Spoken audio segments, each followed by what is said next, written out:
आज के इस वीडियो में हम लोग बात करेंगे कि 40 डेज़ में किस तरीके से IIT जैम फीस का कंप्लीट सिलेबस हम लोग काफ़ी बेहतर तरीके से स्टडी करते हुए एंड करेंगे, जिसमें सबसे पहले हम लोग मैथमेटिकल फिजिक्स पढ़ेंगे। फिर उसके बाद और जो फिजिक्स का ब्रांच है वो तो पढ़ते टाइम और बिल्कुल ये विश्वास दिला रहा है कि 40 डेज़ में हम लोग सिलेबस को कंप्लीट भी करेंगे और डेली बेसिस पे मेरा पूरा प्रयास रहेगा प्रीवियस ईयर का क्वेश्चन सॉल्व करें ताकि आप में कॉन्फिडेंस आए। ठीक है, तो हम लोग आज की इस क्लास में स्टार्ट करेंगे मैथमेटिकल फिजिक्स। ठीक है, मैथमेटिकल फिजिक्स में सबसे पहले हम लोग पढ़ेंगे फोरियर सीरीज। फोरियर सीरीज पढ़ने से पहले हम लोग को 11-12 में जो बेसिक पढ़ना है, जो फोरियर सीरीज के लिए थोड़ा सा इम्पॉर्टेंट है, उस पर डिस्कस कर लेंगे। देखिए, जैसे एपी में होता है, जैसे A1 हो गया, A2, A3, इस तरह से एपी में अगर होता है n टर्म्स तक, तो यहाँ पे अगर हमको Tn टर्म निकालना होता है और एपी का पहले ही कंडीशन आपको पता होना चाहिए, second term minus first term, third term minus second term, इस तरीके से। यानी जो नेक्स्ट टर्म और जो पहले का टर्म का जो डिफरेंस होता है वो हर एक के लिए क्या होता है, कांस्टेंट होता है। यही एपी का मेन कंडीशन है। तो अगर इसका nth टर्म निकालना होता है तो हम लोग क्या अप्लाई करते हैं, a plus n minus 1 into D apply करते हैं। ठीक है, यही में अगर हमको इस सब का सम निकालना होता है, जैसे Sn equal to A1 plus A2 plus A3, तो इस तरीके से अगर an टर्म होता है तो इस केस में सम कैसे निकलेगा, तो इसका फॉर्मूला होता है Sn equal to n/2 to A1, क्योंकि A1 यहाँ पे क्या फर्स्ट टर्म है। जनरली फर्स्ट टर्म को हम लोग स्मॉल से डिनोट करते हैं, प्लस अगर n टर्म तक है तो n माइनस 1 इंटू डी। तो ये एपी का कहानी है। उसके बाद हम लोग बात करते हैं जीपी का। जीपी में ए है AR स्क्वायर ARQ। तो इस तरीके से इसमें सेकेंड टर्म और फर्स्ट टर्म का जो रेशियो होता है वो क्या होता है, कांस्टेंट होता है। फिर थर्ड टर्म और सेकेंड टर्म का जो रेशियो होगा वो कांस्टेंट होगा। तो इसमें अगर आपको Tn टर्म निकालना हो तो इसका formula A into Rn minus 1 होता है। आए समझ में? यही अगर इसका Sn टर्म निकालना हो तो अगर ये R का वैल्यू ग्रेटर देन 1 हो, इसमें दो कंडीशन हो सकता है, या तो जो कॉमन रेशियो होगा वह 1 से बड़ा होगा या 1 से छोटा होगा। तो हम फर्स्ट टर्म में कॉमन रेशियो 1 से बड़ा मान रहे हैं, तो इसका फॉर्मूला हो जाएगा A इंटू आर का power n minus 1 by R minus 1, इस तरीके से। ठीक है, अगर इसी में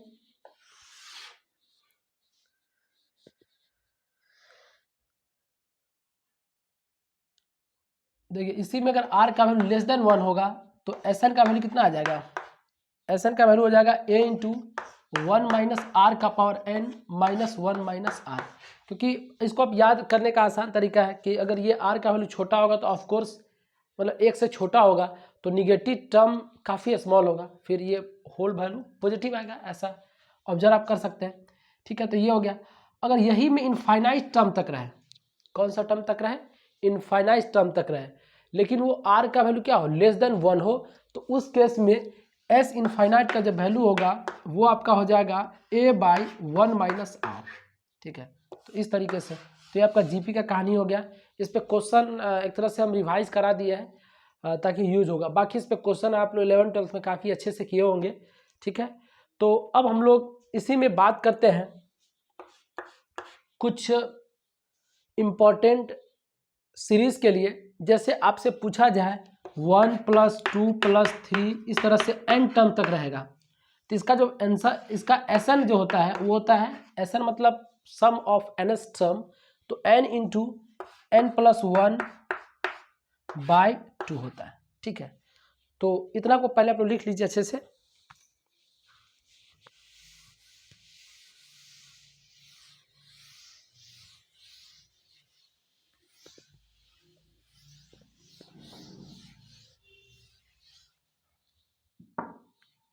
ठीक है, इसके बाद अगर 1 का स्क्वायर रहे, 2 का स्क्वायर रहे, इस तरह से अगर n का स्क्वायर रहे, यानी नेचुरल नंबर में ही अगर वो स्क्वायर का फॉर्मेट में रहे, तो इसका जो आंसर होगा, मतलब इसका जो nth टर्म का सम होगा, Sn इक्वल टू होगा n into n plus 1 into 2n plus 1 by 6, ठीक है, ये चीज़ है। अगर इसी में ऐसा रहेगा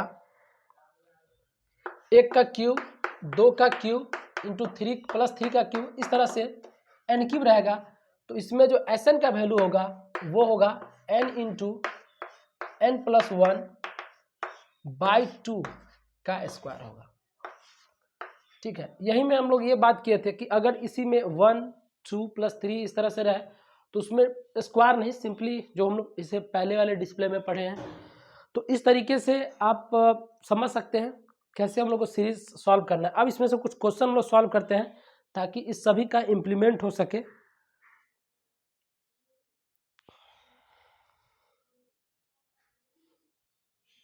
इसमें फर्स्ट क्वेश्चन है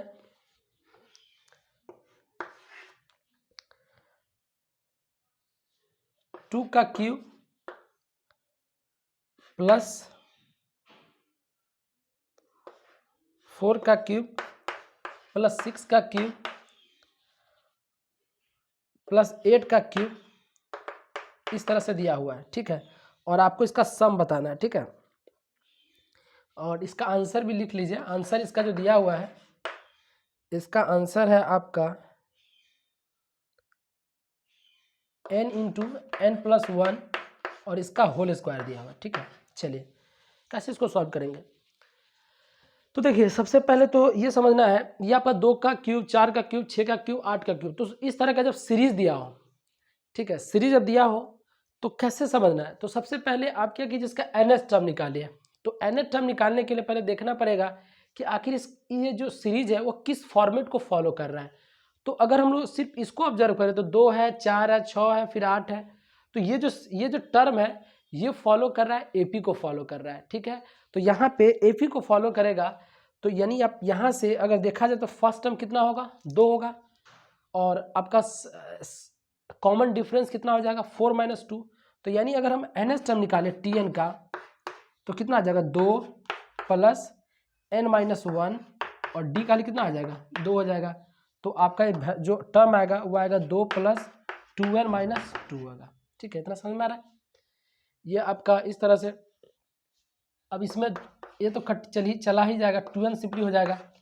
अब यहाँ पे इस ऐसा इसका क्या हो जाएगा सिग्मा tn का स्क्वायर, और n का वैल्यू कितना से होगा, n का वैल्यू 1 से, क्योंकि n का वैल्यू अगर सॉरी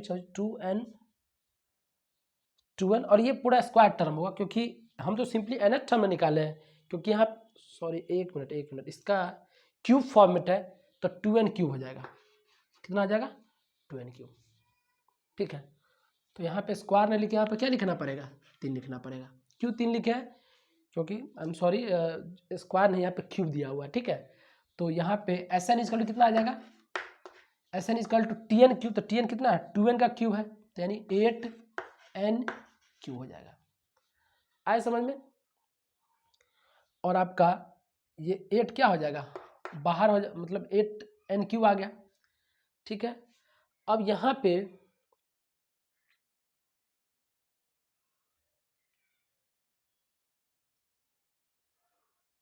ठीक है 2n का क्यूब आ गया। अब यहाँ पे 2n का क्यूब अगर बाहर करेंगे 2n आ गया, यहाँ पे कितना 2n आया था, इसका क्यूब आ जाएगा 2n का क्यूब, और 2n का क्यूब कितना 8, तो 8 को हम बाहर कर दिए। अब यहाँ पे n क्यूब आ जाएगा, ठीक है, जिसमें n का वैल्यू, हालांकि यहाँ पे n अगर तो n का वैल्यू एक ही लेना n का वैल्यू कितना लेना पड़ेगा, इसमें मेरे हिसाब से 2n क्यूब ही ले लेते हैं।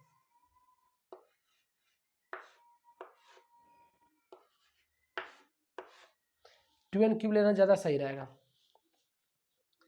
2n क्यूब ले, तभी तो n का वैल्यू 1 से लेके n का वैल्यू हम लोग कितना तक ले सकते हैं n तक ले सकते हैं, ठीक है।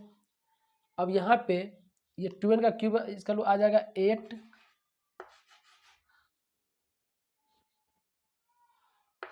n क्यूब हो जाएगा, क्या आ जाएगा 8n क्यूब। अब इसका 8 का 8 हो गया, n क्यूब जगह पर क्या लिखेंगे, n क्यूब की जगह पर लिख देंगे क्या होता है फॉर्मूला, इस तरह का फॉर्मेट जब होता है तो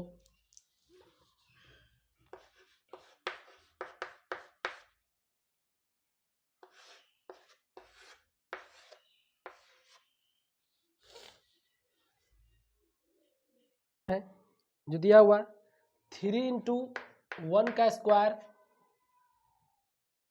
प्लस 5 इंटू 2 का स्क्वायर, फिर इसका दिया हुआ 7 इंटू 3 का स्क्वायर, इस तरह से क्या है तो इसका सम बताना है। तो सबसे पहले ये क्या है, इनफाइनाइट सीरीज दिया है, ये एक तरह से मतलब इनफाइनाइट नहीं सॉरी nth टर्म तक गया हुआ है, तो यहाँ पे इसका सम बताना है। तो देखिए इस तरह का जब भी क्वेश्चन हो तो सबसे पहले आप tn टर्म निकालने का प्रयास कीजिए। तो देखिए यहाँ पे क्या फर्स्ट टर्म में 3 5 है 7 है, यानी जो फर्स्ट टर्म है वो क्या है एपी में दिया हुआ है, जिसका कॉमन डिफरेंस कितना है 2 है, तो इसमें निकालेंगे तो 3 प्लस n-1 इंटू 2, ये आपका फर्स्ट टर्म हो गया।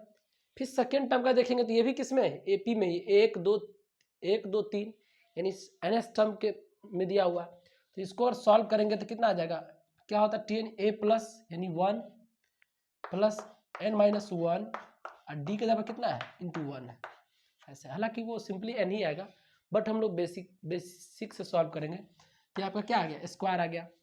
अब यहाँ पे tn तो कितना आ जाएगा 3 प्लस 2n-2, सही है 3 प्लस 2n-2 और ये इंटू आपका आ गया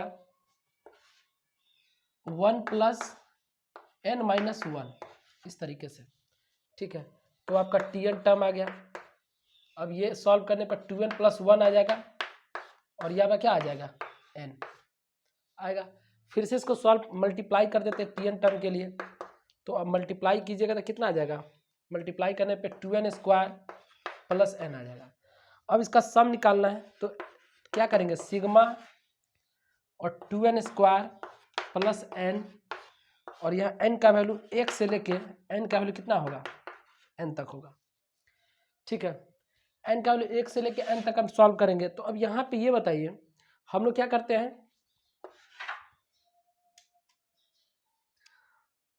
हम लोग पहले 2 को बाहर करते हैं तो n स्क्वायर n का वैल्यू 1 से लेके n का वैल्यू 1 तक, फिर आपका क्या बचता है, फिर यहाँ पे n बचता है, तो फिर क्या करेंगे सिग्मा n का वैल्यू 1 से लेके n तक, अब 2 को बाहर कर दिए, अब n स्क्वायर है तो n स्क्वायर के लिए कितना हो जाएगा n into n plus 1 n into 2n plus 1 n into n plus 1 2n plus 1 by 6, और ये प्लस इसका कितना आता है n into n plus 1 by 2, फिर इसको सॉल्व कीजिएगा आंसर आ जाएगा, ठीक है। तो ये आपका एक तरह से सेकेंड क्वेश्चन था। तो इस तरीके से इसके बाद का जो क्लास होगा वो एक तरह से फूरियर सीरीज उस दिन उस क्लास में स्टार्ट कर देंगे। ये आपका बेसिक क्लास था, मिलते हैं हम लोग नेक्स्ट क्लास में, थैंक यू।